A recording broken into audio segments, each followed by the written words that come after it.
seem like a very supportive audience, and I'm gonna be honest, I need that right now. When I told my mom I was gonna start doing stand-up, which was recently, her response was, oh, so you can tell everyone how bad your mother is and how crappy she treated you. She's a Minnesota pastor's daughter, so that's kind of what she does. And on the other hand, my father said I was forbidden to write any jokes about him. What he actually said was, "Das ist verboten." He's from Germany. It gets better though. He actually has a PhD in philosophy. So he's really good at showing emotion and approval and is really proud of what I'm doing. So basically, I was raised by the female Billy Graham and Nietzsche. So I was taught to fear God and all of humanity. I turned out very well adjusted, as you can tell. I also have friends that aren't very supportive, and it's not about the comedy, it's about my sobriety, which I don't appreciate. They always like to point out that I still drink. Right? And it's like rude, you know? Like, who's been to more AA meetings? You or me? I think I'm the expert here, right? If I still feel sober, I'm living in sobriety. You shouldn't question that.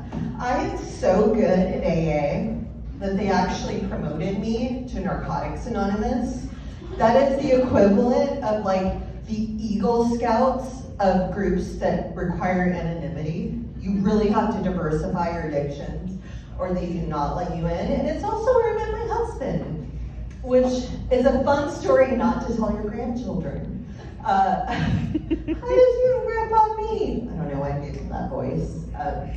Not doing drugs or drinking, sweetie. We met not doing drugs or drinking. My husband and I have been together for about 20 years. Woo! Thank you. I think the first couple of years are kind of hazy for reasons I won't get into right now. But we got our shit together and we did what every couple does when they're married and get their shit together. We moved to Garland. You know, it's a nice neighborhood. It's classy. There are 3 different dollar stores within walking distance. That really adds to the market value of the home. But the dollar stores are the only name brand places in the neighborhood. Everything else just advertises like what it offers or the service, you know, it does. So there's a place that's just called Ice. There's a place that's just called Wash and Dry. And there's a place that's just called Donut. They didn't even add the S to donut, like they're like, it's not worth the money. The plural donuts are implied because one donut would be silly. Next to Donut is my favorite gas station. I'd love to tell you the name of it, but it's just called Food Mart, and it's next to Donut. So go find it with those directions. They don't even have an open sign that they light up. It's just an EBT sign that they turn on to let everyone know that like they're open for business. They know us, they know their clientele. But I decided to take a deep dive and figure out what the heck their name was. And by deep dive, I meant I actually looked at my bank statement. It was dark. I know, it was dark. And it came up in my bank statement as just homeboy.